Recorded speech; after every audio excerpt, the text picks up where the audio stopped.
السلام علیکم اسٹوڈینٹس، امید ہے آپ سب خیریت سے ہوں گے۔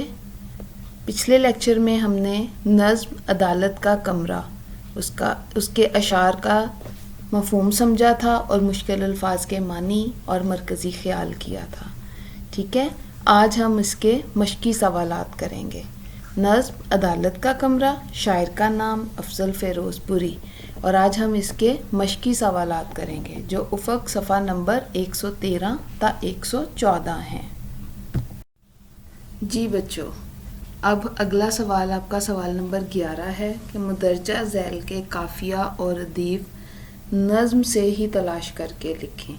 سب سے پہلے آپ یہ سمجھ لیں کہ قافیہ اور ردیف کیا ہوتے ہیں، کسے کہتے ہیں۔ اصل میں قافیہ اور ردیف دراصل شعری اصطلاحات کے اجزاء ہیں، ٹھیک ہے، اور ان کے بغیر صنف نظم کا تصور بھی نہیں کیا جا سکتا کہ یہ لازم و ملزوم ہے۔ جو قافیہ اور ردیف ہیں یہ اصناف نظم کے لیے ریڑھ کی ہڈی کی طرح ہے، یعنی ان کے بغیر نظم ہو ہی نہیں سکتی، اشعار بن ہی نہیں سکتے، یہ لازم و ملزوم ہے۔ پہلے ہم آتے ہیں قافیہ کی طرف، پھر آئیں گے ردیف کی طرف۔ قافیہ، قافیہ لفظ کفوں سے نکلا ہے، ٹھیک ہے، اور جس کے معنی ہیں پیروی کرنے کے، یعنی پیچھے آنے والے کے، کسی کو فالو کرنا، پیچھے آنا۔ اردو ادب میں قافیہ ایسے الفاظ کو کہا جاتا ہے جو اشعار میں الفاظ کے ساتھ غیر مسلسل طور پر آخر میں بار بار آتے ہیں، ٹھیک ہے، کہ یہ آخر میں بار بار آتے ہیں، یعنی وہ ہم وزن اور ہم آواز الفاظ جو اشعار کے آخر میں آتے ہیں لیکن ردیف سے پہلے آتے ہیں، ٹھیک ہے، کہ آخری لفظ جو ہے وہ ردیف ہے، ردیف سے جو پہلے آئے گا وہ قافیہ ہے، لیکن یہ ہم وزن بھی ہوتے ہیں اور ہم آواز بھی ہوتے ہیں۔ مثلا جیسے اس میں آپ دیکھ لیں، اپنے ہی ہم نے پڑھی تھی نظم عدالت کا کمرہ۔ عدالت کا کمرہ کھچا کھچ بھرا ہے، وہاں کوئی بیٹھا کوئی کھڑا ہے۔ اب اس میں بھرا اور کھڑا، آخر پہ ہے آ گیا ردیف، اس کے بالکل پیچھے بھرا اور کھڑا، یہ ہم آواز بھی ہیں اور ہم وزن بھی ہیں، یہ ہو گیا قافیہ، ٹھیک ہے۔ یہ وہ ہم آواز اور ہم وزن الفاظ جو اشعار کے آخر میں لیکن ردیف سے پہلے آتے ہیں قافیہ کہلاتے ہیں۔ سمجھ آ گئی کہ قافیہ کسے کہتے ہیں۔ اس کے بعد آگے آ جائے گا ردیف۔ ردیف کے معنی گھڑ سوار کے پیچھے بیٹھنے والے، یعنی گھوڑ سوار کے پیچھے بیٹھنے والے کے ہیں، جو اگر کوئی گھوڑے کی سواری کر رہا ہے اس کے پیچھے جو بیٹھ رہا ہے، گھوڑ سوار کے پیچھے بیٹھنے والے کے ہیں، یعنی شعری اصطلاح میں ردیف سے مراد قافیہ کے بعد آنے والے وہ الفاظ ہیں جو مکرر آتے ہوں، مطلب جو ایک جیسے ہوں، مطلب پہلے قافیہ آتا ہے اور اینڈ پہ ردیف آتا ہے، جسٹ ردیف سے جو پہلا ہوگا وہ قافیہ ہوگا، لیکن یہ ذہن میں رکھنا ہے وہ ہم آواز بھی ہو اور ہم وزن بھی ہو، ٹھیک ہے۔ اور ردیف، اسی طرح ردیف جو ہے وہ مستقل کلمہ یا کلمات ہوتے ہیں جو اشعار کے آخر میں بار بار آتے ہیں اور وہ ایک جیسے ہوتے ہیں، ٹھیک ہے۔ جیسے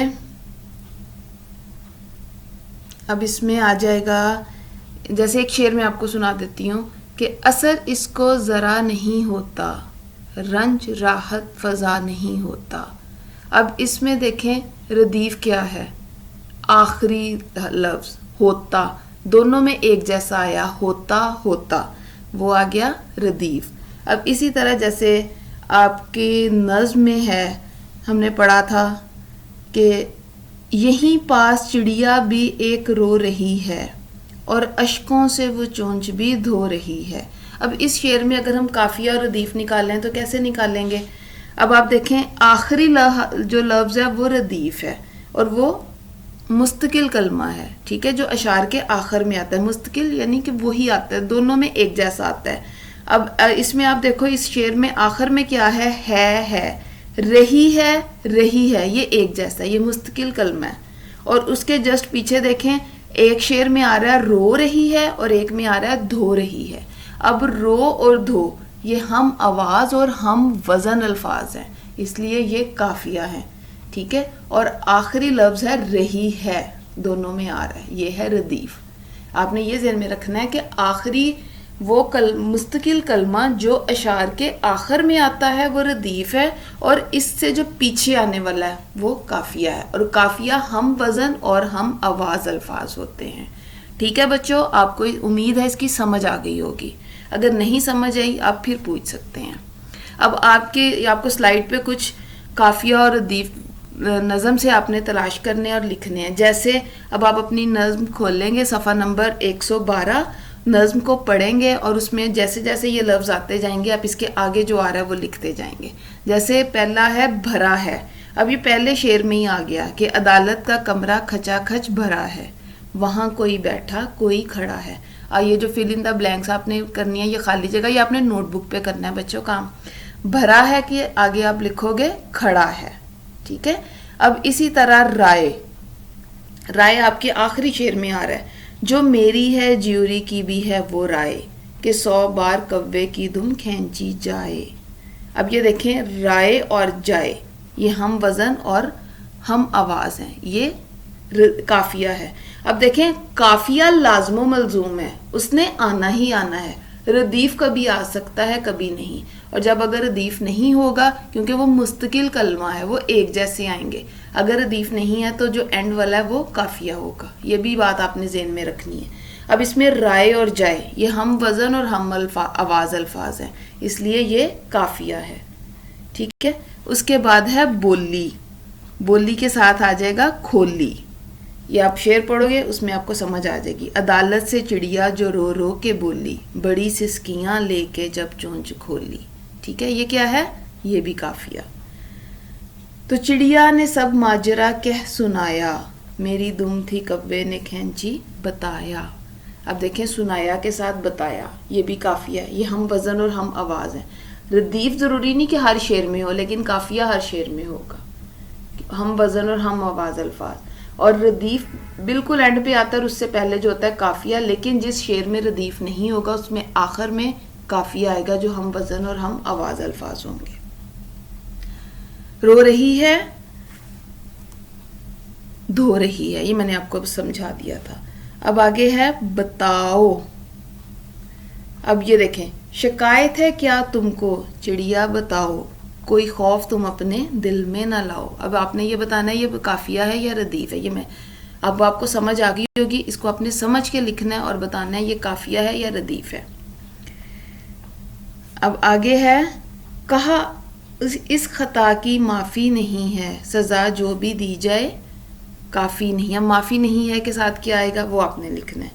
جکڑی کے ساتھ کیا آئے گا وہ آپ نے لکھنا ہے. شعر پڑھیں گے آپ کو سمجھ آئے گی. کرے گی، پھر آپ شعر پڑھو گے، پھر آپ یہ دیکھیں ہر ایک فیصلہ اب عدالت کرے گی، سزا مجرموں کو بھگتنی پڑے گی. اب اس میں دو چیزیں آ رہی ہیں، کرے گی پڑے گی. کرے اور پڑے ہم وزن اور ہم آواز، یہ کیا بنے گا آپ نے بتانا ہے. گی دونوں طرف آ رہا ہے، یہ کیا ہے یہ بھی آپ نے بتانا ہے. گواہی اینڈ پہ چاہی، اس کو بھی اب آپ نے بتانا ہے یہ قافیہ ہے یا ردیف ہے. ٹھیک ہے بچوں، جو نہیں سمجھ آئے گی وہ پوچھئے گا. امید ہے کہ آپ کو اس کی سمجھ آ گئی ہوگی. جی اسٹوڈنٹس، اب اس کے بعد ہے مدرجہ ذیل کے متضاد الفاظ خانے سے چن کر لکھیں. ٹھیک ہے. یہ ایک باکس بنا ہوا ہے، اس میں آپ کے جو الفاظ ہیں اس کے متضاد اس میں لکھے ہوئے ہیں. متضاد کسے کہتے ہیں؟ متضاد کہتے ہیں ایک دوسرے کی ضد، یعنی ایک دوسرے کے الٹ. جیسے اس میں الفاظ ہیں بھرا، بیٹھا، کرسی، ادھر، اشک، خوف، سزا، رو کر، مجرم، حق، لات، کافی. ٹھیک ہے. اب یہ الفاظ ہیں، اب اس کے متضاد جو ہیں وہ اس کے اندر دیے ہوئے باکس میں. جیسے بھرا خالی، ٹھیک ہے، بیٹھا کھڑا. اس طریقے سے آپ نے یہ متضاد جو ہیں اس میں سے ڈھونڈ کے تو آپ نے یہ خود کرنے ہیں. یہ تھا آپ کا کوشچن نمبر 12. مدرجہ ذیل کے متضاد الفاظ خانے سے چن کر لکھیں. اس باکس میں سے آپ نے ڈھونڈنے اور لکھنے ہیں. جی بچوں، اب آپ کی اسائنمنٹ ہے. اس میں 2 سوالات ہیں جس کے آپ نے مختصر جواب تحریر کرنے ہیں. پہلا سوال ہے، جج صاحب نے چڑیا کو کیا دلاسا دیا؟ یعنی جب چڑیا نے اپنا ماجرا جج صاحب کو سنایا، وہ زاروں قطار رو رہی تھی تو وہ انصاف مانگ رہی تھی، تو جج صاحب نے کیا دلاسا دیا تھا؟ جج صاحب جو تھے وہ کون تھا؟ جج الو تھا. اس نے چڑیا کا پورا ماجرا سننے کے بعد اس نے اس کو دلاسا دیا، تسلی دی، حوصلہ دیا کہ جو تمہارے ساتھ ظلم ہوا ہے اور جس نے یہ ظلم کیا ہے اس کو اس کی سزا ضرور ملے گی. جج صاحب نے اس طرح اس کو دلاسا دیا. یہ آپ نے اپنے الفاظ میں لکھنا ہے. اگلا ہے، کوے کو کیا سزا سنائی گئی؟ نظم عدالت کا کمرہ کی روشنی میں وضاحت کریں. جب جج صاحب نے چڑیا کا پورا ماجرا سن لیا، پتہ چل گیا کہ کوے نے چڑیا کی دم کو مروڑا ہے اور اس پر ظلم کیا ہے، اسے اذیت دی ہے، تو وہاں پر جو جیوری بیٹھی تھی اس نے بھی اپنی رائے دی. جج نے جیوری سے بھی مشورہ کیا اور ان کی رائے بھی سنی اور اپنی رائے بھی دی، اور پھر متفقہ طور پر فیصلہ کیا کہ کوے کو سزا دی جائے. اور پھر سزا کیا دی تھی کہ اس نے چڑیا کی دم 1 دفعہ مروڑی تھی اور اس کی دم 100 دفعہ مروڑی جائے گی. ٹھیک ہے، یہ آپ کی اسائنمنٹ ہے. یہ اس کے سوالات ہیں، آپ نے ان کو اپنے الفاظ میں لکھنا ہے. ٹھیک ہے، آج کا آپ کا لیکچر ختم ہوا. امید ہے آپ کو سمجھ آئی ہوگی. اپنا خیال رکھیے گا. Stay home, stay safe. اللہ حافظ.